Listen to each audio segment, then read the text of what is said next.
நான் பேசிட்டே இருக்கேன். நீங்க you should listen to me. Sir, நான் உங்க பையனை பத்தி பேசிட்டு இருக்கேன். அப்படியா? அவன் ரொம்ப பண்றானா? அவனை அடிச்சு சாக வச்சிடலாம். என்னம்மா நீங்க இப்படி பண்றீங்களாமா?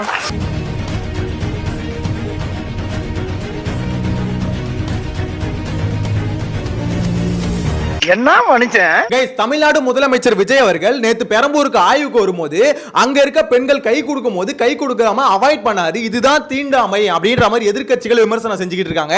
இப்போ என்னடா ஆச்சு? நெக்ஸ்ட் லயோலா மணி இருக்கார்ல, அந்த லயோலா மணிக்கு தமிழ்நாடு பாடநூல் கழக தலைவர் பொறுப்பு வந்து கொடுத்திருக்காங்க, அரசு பதவி கொடுத்திருக்காங்க. தமிழ்நாடு பாடநூல் கழக தலைவராக லயோலா மணி நியமனம் செய்யப்பட்டிருக்கிறார். பாட்டில் சரக்கு ஒண்ணு குடிக்கவா, குடிச்சு தண்ணி மேல தள்ளாடா நடக்கவா. ஓ அப்படியா விஷயம்? அது சரியா அப்படின்ற மாதிரி நம்ம கேள்வி கேட்டா நம்மள அசர வைக்கிற மாதிரி இன்னொரு பதில் சொல்லிட்டு இருக்காங்க. அது என்ன மேட்டர் அப்படின்றதை பார்க்க போறோம். தமிழ்நாட்டில் இருக்க கவர்மெண்ட் ஸ்கூல் எல்லாமே டிவிகே கட்சி ஆபீஸா, டிவிகே கட்சிக்காரங்க நினைச்சுக்கிட்டு இருக்காங்க. அந்த பள்ளிக்கூடம் யாருடைய பள்ளிக்கூடம்? அது மாணவர்களுக்கு மட்டுமே சொந்தமான பள்ளிக்கூடம். எனவே எந்த கட்சி சார்ந்த செயலும் செய்வதற்கு தடை.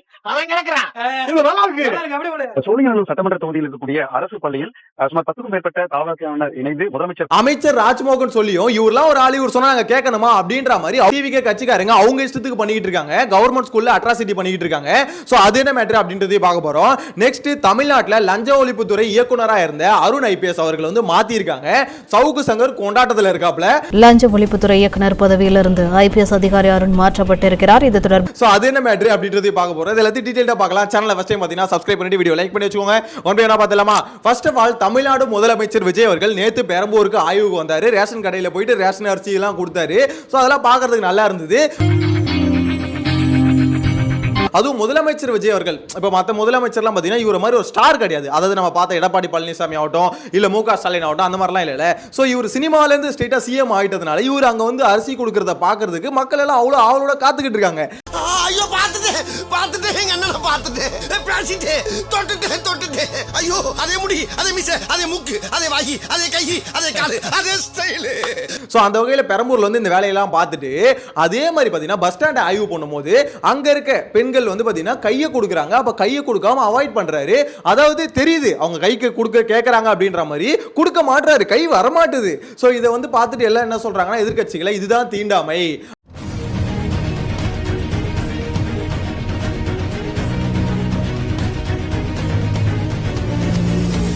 அந்த இடத்துல வந்து பாத்தீங்கன்னா ஒரு பார்ஷியாலிட்டி பாக்குறாரு.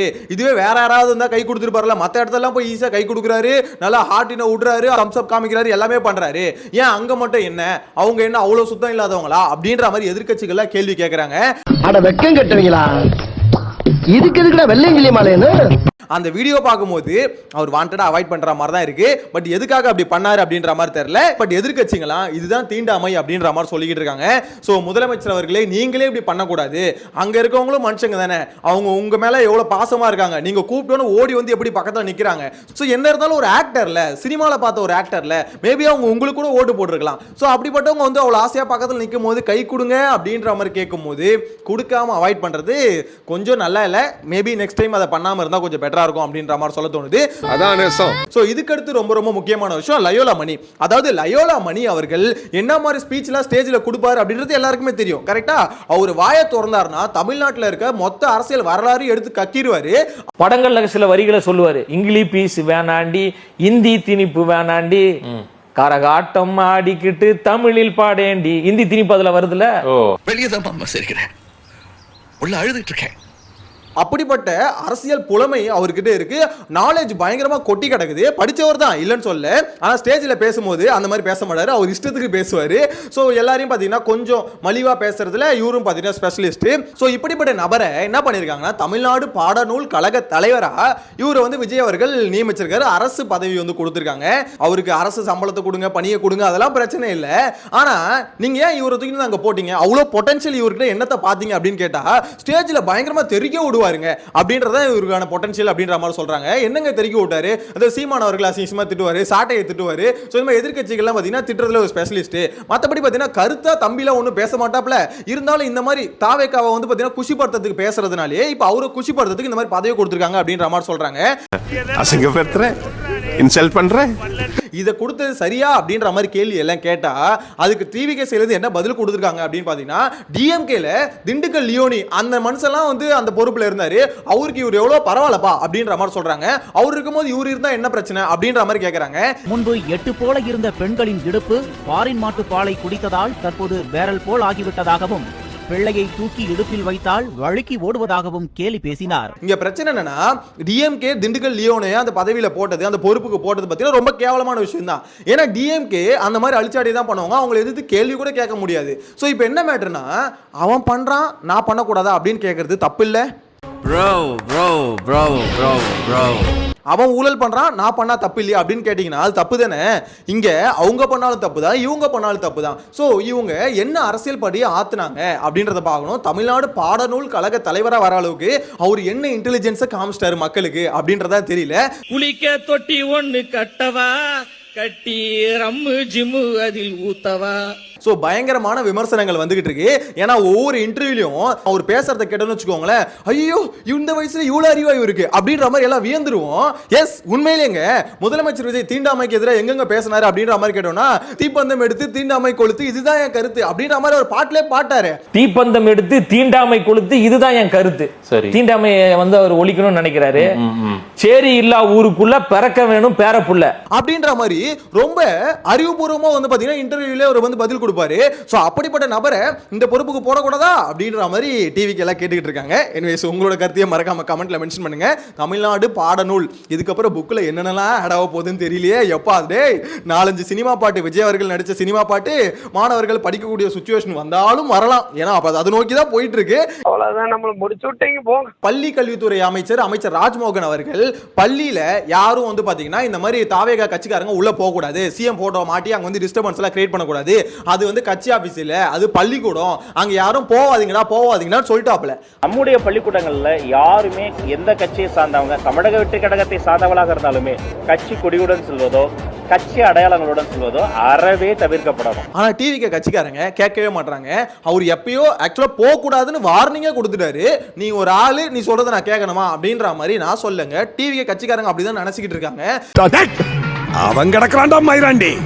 ஏன்னா அவர் சொல்றதை மதிக்காம இவங்க பாட்டு கவர்மெண்ட் ஸ்கூல்ல போயிட்டு முதலமைச்சர் விஜய் போட்டோ மாட்டுறது, அங்க அழிச்சாட்டியம் மாட்டதுல நம்பர் 1 இருக்காங்க. எனக்கு புரியல, அது ஸ்கூலுங்க, பள்ளிக்கூடத்துல எதுக்கு கட்சி ஆபீஸா மாத்துறீங்க எனக்கு புரியலையே. அங்க யார் போட்டோ இருக்கணும், அங்க யார் போட்டோ இருக்கணும், தலைவர்கள் போட்டோ இருக்கலாம். இங்க கட்சி தலைவர்களோட போட்டோ எல்லாம் வச்சாங்கன்னா அப்ப ஸ்கூல்ல எங்க இருந்து உருப்படும் புரியலையே. ஸ்கூல்ல அடுத்த ஜெனரேஷனை மாத்துறதுக்கு ட்ரை பண்றீங்களா? ஆல்ரெடி அந்த ஜெனரேஷன் சொல்லி தான் உங்களுக்கு ஓட்டு போட்டிருக்காங்க. அப்படி இருக்கும்போது இன்னும் அதுக்கடுத்து இன்னும் ஸ்ட்ராங்கா, அதாவது எப்படி சொல்றது, அடுத்து 20 வருஷத்துக்கு நல்லா ஸ்ட்ராங்கா இருக்கணும்னா இப்பயே ஸ்கூல்ல இருந்தே பாத்தீங்கன்னா இன்னும் நல்லா விதைக்கலாம் அப்படின்ற மாதிரி பண்றாங்க. இதனால அதிகாரம் இல்ல, அதனால வெளியே சோசியல் மீடியால விதைச்சிட்டு இருந்தாங்க. இப்போ அதிகாரம் வந்ததுனால டைரக்டா ஸ்கூலுக்குள்ளே போய் விதைச்சிக்கிட்டு இருக்காங்க. முதலமைச்சர் படத்தை பள்ளியில் மாட்டி பள்ளி நேரத்தில் மாணவர்களுக்கு இடையூறு கொடுத்ததாக அமைச்சர் ராஜ்மோகன் அவர்கள் வார்னிங் கொடுத்தும் அவங்க மதிக்கலனா எனக்கு புரியல. சும்மா பேருக்கு நீங்க வார்னிங் கொடுப்பீங்களா? அவங்க மேல என்ன நடவடிக்கை எடுக்க போறீங்க? சட்ட நடவடிக்கை எடுங்க பாஸ். கட்சிக்காரங்கன்னா நீங்க சொல்றது கேட்காம என்ன வேணா பண்ணலாமா? அப்ப மத்த கட்சிக்காரங்க இதே மாதிரி போய் டிஎம்கே போயிட்டு இதே மாதிரி ஒவ்வொரு இடத்துல ஸ்டாலின் போட்டோ மாட்டணும் அப்படின்ற மாதிரி பண்ணா, இப்ப நாம் தமிழர் கட்சிக்காரங்க போய் சீமான் போட்டோ மாட்டணும். அதே மாதிரி பாத்தீங்கன்னா ஒவ்வொரு கட்சி இந்த மாதிரி கட்சி தலைவர்களோட போட்டோ நாங்க மாற்றோம்னு சொல்லிட்டு போனா அது சரியா? அது சரியா? தப்பு தானே. ஆக்சுவலா நீங்களே தப்புன்னு சொல்லிட்டா முதலமைச்சர் போட்டோ மாட்டாதீங்க, டிவி கட்சிக்காரங்க யாரும் ஸ்கூலுக்குள்ள பர்மிஷன் எல்லாம் போவாதீங்க, நீங்க போவே கூடாது கட்சி துண்டோட அப்படின்ற மாதிரிலாம் அவ்வளோ வார்னிங் கொடுத்தீங்க. ஆனா எவனுமே மதிக்க மாட்டான். மச்சி இவன்டா. ஆமாடா இவன்டா. எவன்டா? இப்போ இதுக்கு என்னதான் சொல்யூஷன்? நீங்க சொன்னாலும் கேட்க மாட்டாங்க, யார் சொன்னாலும் கேட்க மாட்டாங்க அப்படின்னா அதுக்கு என்னதான் சொல்யூஷன்? இவங்களை யார் தான் கண்ட்ரோல் பண்றது? ஆக்சுவலா முதலமைச்சர் விஜய் அவர் வாயை திறந்து சொல்ல மாட்டாப்ல கண்டிப்பா. அது என்ன நடந்தாலும் சரி அவர் வாயிலிருந்து வார்த்தை வராதுன்னு வச்சுக்கோங்களேன். ஒன்லி ஸ்கிரிப்ட்ல ஆட் பண்ணா மட்டும்தான் அவர் வாயிலிருந்து அந்த வார்த்தை வரும், மற்றபடி வராதுன்னு வச்சுக்கோங்களேன். ஸோ அப்படி இருக்கும்போது அப்போ அமைச்சர்கள் நீங்க சொன்னாலும் மதிக்கலைன்னா அப்போ யாரு தான் இது மேல ஸ்ட்ரிக்டான ஆக்ஷன் எடுப்பா? எனக்கு புரியல. கவர்மெண்ட் ஸ்கூல்ல கட்சி ஆபீஸா மாத்தாதீங்க அப்படின்ற மாதிரி தான் சொல்ல தோணுது. அவன் இன்னும் திருந்தலமாமா. சோ இதுக்கு அடுத்து ரொம்ப முக்கியமான விஷயம், முக்கியமான அதிகாரி அருண் ஐபிஎஸ் அவர்களை லஞ்ச ஒழிப்புத்துறை இயக்குனரா முதலமைச்சர் விஜய் ஆட்சிக்கு போட்டிருந்தாரு. சோ இதுக்கு எதிராக நீதிமன்றம் இருக்குல்ல, நீதிமன்றமே காரி துப்பி இருந்தது. ஏன்னா இந்த மாதிரி பொசிஷன்ல ஒரு நபரை போடுறீங்கன்னா நேர்மையானவர்களை போடுங்க அப்படின்ற மாதிரி கேள்வி கேட்டிருந்தது. ஏன்னா இவர் மேல இருக்க கேஸ் ஹிஸ்டரி அந்த மாதிரி. சோ அப்படி இருக்கும்போது இந்த நபரை போட்டது நீதிமன்றமும் காரி துப்புச்சு, பொதுமக்களும் பாத்தீங்கன்னா ஏகப்பட்ட கேள்வி கேட்டுட்டு இருந்தாங்க. அவரை தான் பாத்தீங்கன்னா ஆட்சிக்கு வரதுக்கு முன்னாடி டிவிக்கு கட்சிக்காரங்க எல்லாம் கழுவி ஊத்திட்டு இருந்தாங்க. அது ஒரிஜினலா அந்த அருண் தாங்க அவர் தாங்க எங்களுக்கு பர்மிஷன் கொடுக்காம எல்லாமே பண்றாரு, அவ்வளோ அழிச்சா டிஎம்கேவோட கட்சிக்காரே செயல்படுறாரு அப்படின்ற மாதிரி சொன்னாங்க. நிறைய இடத்துல ஒரு பண்றது பார்க்கும்போது அப்படிதான் இருந்ததுன்னு வச்சுக்கோங்களேன். ஆனா அப்படி பண்ண ஒரு நபரை இவங்களே என்ன பண்ணாங்க, ஆட்சிக்கு வந்து ஒரு பெரிய பொறுப்பு லஞ்ச ஒழிப்புத்துறை இயக்குனரா போட்டாங்க. அடடே என்னையா நீங்க ஆட்சிக்கு வரதுக்கு முன்னாடி ஒரு மாதிரி பேசுனீங்க, வந்ததுக்கு அப்புறம் அதே பர்சனுக்கு நீங்க பதவியும் கொடுக்குறீங்க அப்படின்னா நீங்க யாரு அப்படின்ற மாதிரி கேள்வி கேட்டுட்டு இருந்தாங்க. நிறைய குரல்கள் வலுக்க முதலமைச்சர் விஜய் எப்பவும் போல சில விஷயம் பண்ணிட்டு பேக் அடிப்பார்ல, அந்த மாதிரி இதுலயே அடிச்சிருக்காங்க. அதாவது அவர் லஞ்ச ஒழிப்புத்துறை இயக்குனர்ல இருந்து அவரை மாத்தி இருக்காங்க. லஞ்ச ஒழிப்புத்துறை இயக்குனர் பதவியிலிருந்து ஐபிஎஸ் அதிகாரி அருண் மாற்றப்பட்டிருக்கிறார். சோ இதுல யாரு ரொம்ப ஆனந்தமா இருப்பாங்களோ இல்லையோ, சவுக்கு சங்கர் ஒரு பீஸ் இருக்குல்ல, அந்த பீஸ் உண்மையில டான்ஸ் ஆடிட்டு இருக்கு.